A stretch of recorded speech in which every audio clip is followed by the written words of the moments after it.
believe in God. You don't believe in God? No. Why? Can I ask you why? I didn't study it. I mean, my mom didn't make us, you know, practice. So that was my dad's belief, and I grew up like, Say it again? I said I never believed in God and nothing happened for me. Nothing happened for you? Go get a job don't just flow me out. So Okay, it makes no sense to me. Listen, there's all these religions out here has confused our people. They're not teaching you who God really is. Right. And it's right here all in our faces. And we don't pick up the book and read. You can't just say,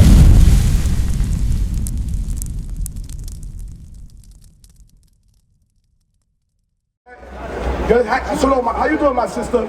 If you have any questions, I got you. Say it again? You say your brothers in Israel, how about you? No. I don't believe in God. You don't believe in God? No.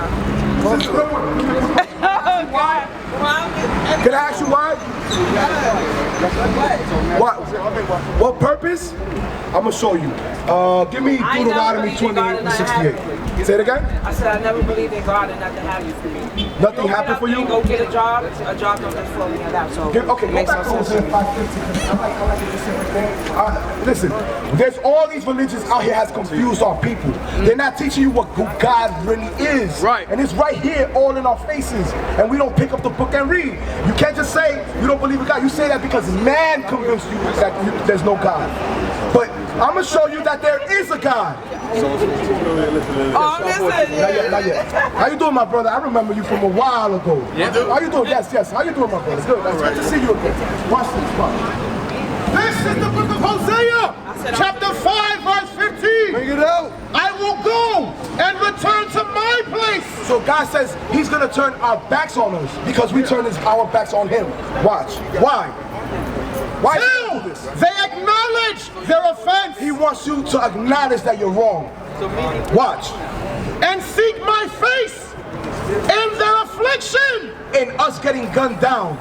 In us single parent household. Right. In us in this high rent. Right. In all this affliction our people go through. What he wants you to do? They will seek me early. He wants you to look for him. That's what he wants. So watch this. I want to show you an example to show you. Give me Deuteronomy 28:68. Because this Bible, this book right here, watch this. Watch this. This book right here, this book right here was written thousands of years ago. Believe it or not. Watch. And I'm going to show you how was this written down thousands of years ago and its history now. Watch. This is the book of Deuteronomy, chapter 28, verse 68. Watch it. Listen. I'm going to get your question next. Hold on. And the Lord shall bring thee into Egypt again. Egypt. God says he's going to bring a people into the Israelites, into Egypt again. Watch. Exodus chapter 20, verse 2. What does Egypt mean? It's a country in Africa, yes. But what does God mean when he says Egypt?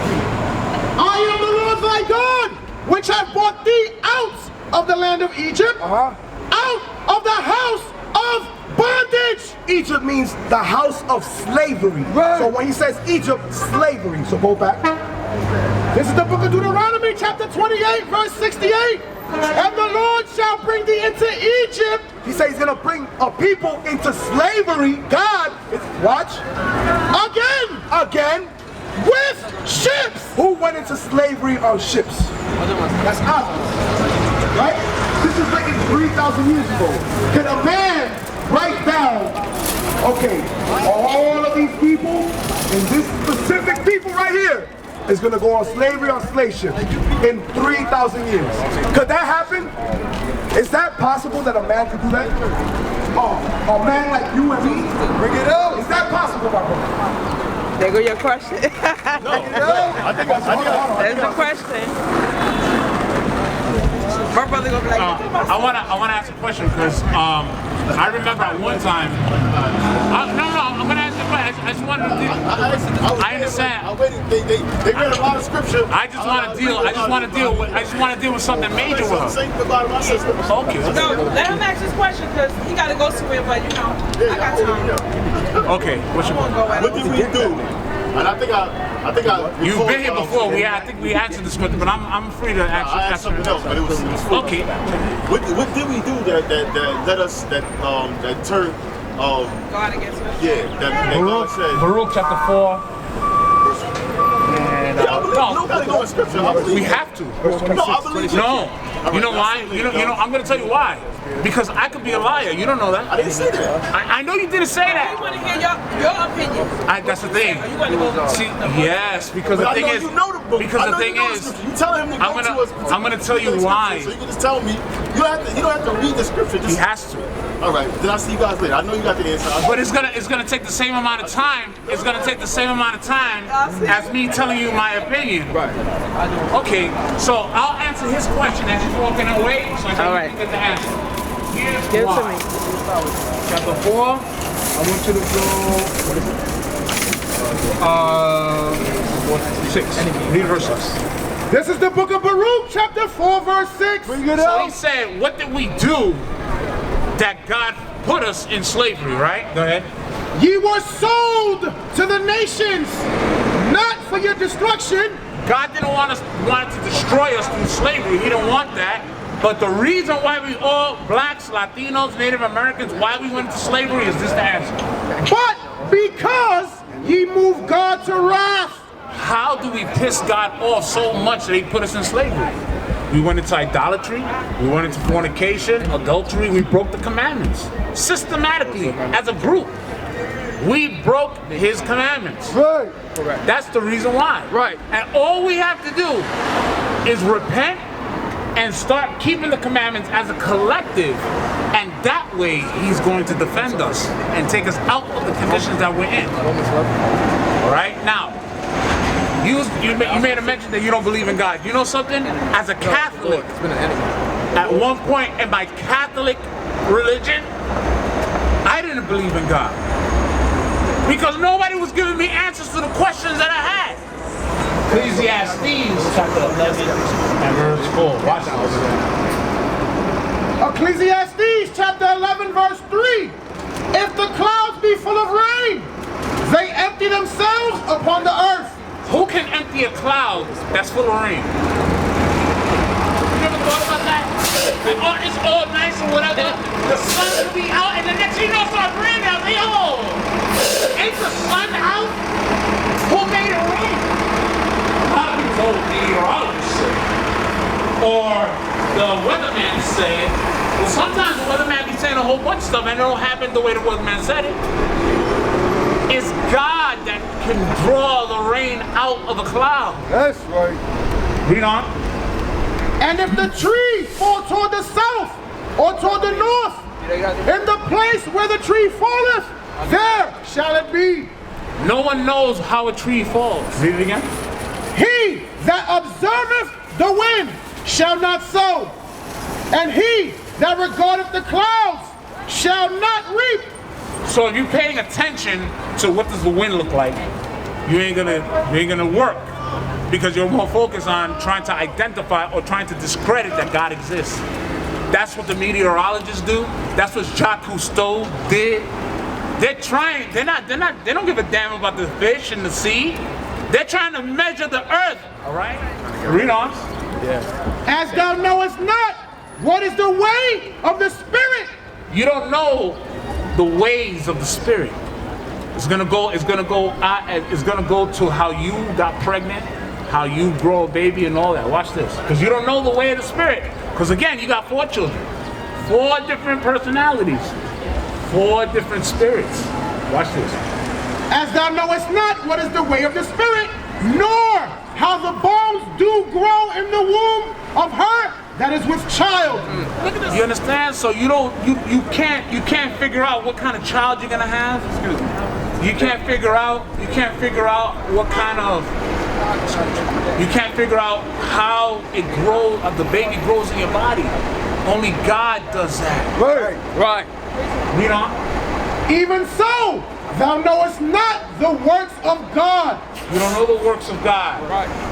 Read on. Who maketh all.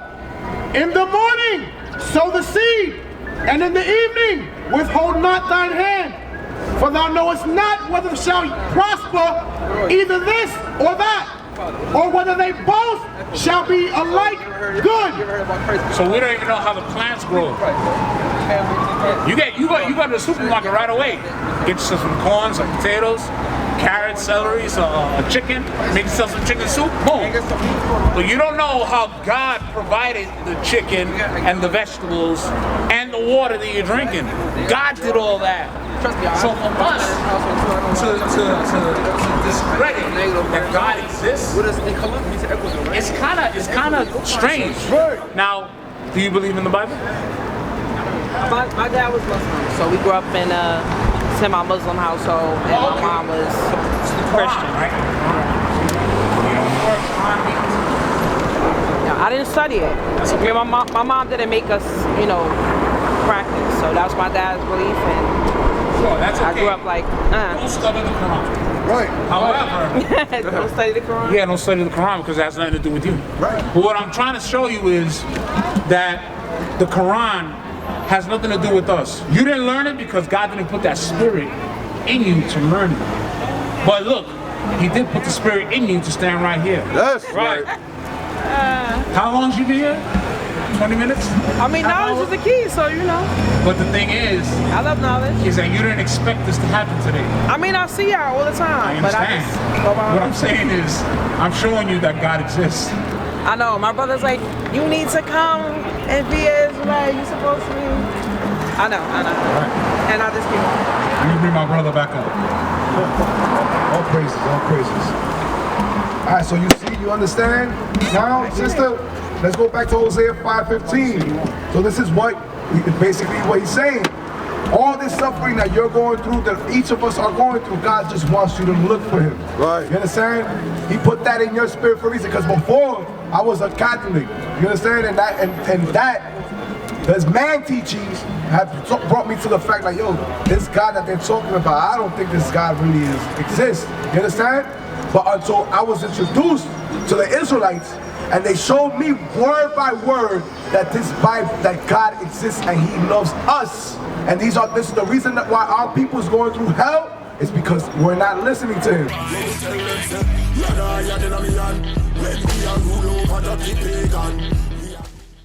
Hey, shalom brothers, shalom sisters, Bishop Nathaniel here. That's right, you know what day it is.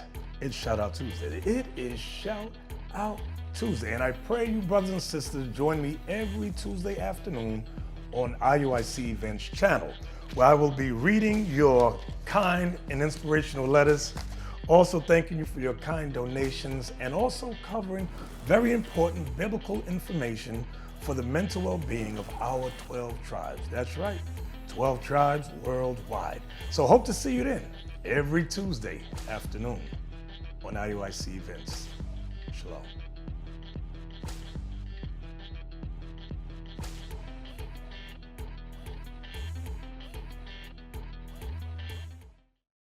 We used to scream Black Power while heroin was pushed. But at the end of the day, nothing's in vain. IUIC has been given a vision. The tents of Judah has risen. Many has attempted the mission. Minor murmuring, omitting, and missing the mark. Just reading that he had the flame of fire in his eyes gave us the spark. We on Paul's mission. We out on the road, purple and gold, from Mexico, Cuba, Haiti, Ghana, Sierra Leone. 144,000 boots banging, concrete crackling. These are our men repented at heart. The scriptures is proof. IUIC, we deliver the truth.